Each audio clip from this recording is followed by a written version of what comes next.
tourism has picked up for a good turn. And as we speak today, all hotel rooms in Mombasa, in Masai Mara, have been booked up to February next year. So anybody who wants to travel to Mombasa for Christmas and you have not booked your room, you just have to go to your village and relax there with your ancestors. And we are encouraging the people of this great city of Mombasa and other cities to consider traveling up country and avail their homes here for tourists, because that is good for the country in terms of foreign exchange earnings, in terms of creating employment.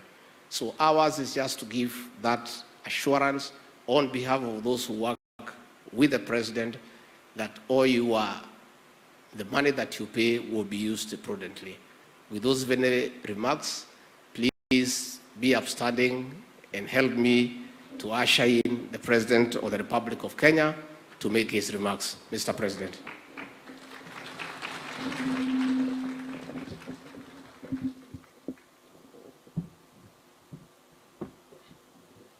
Please, let's take our seats. Asante sana.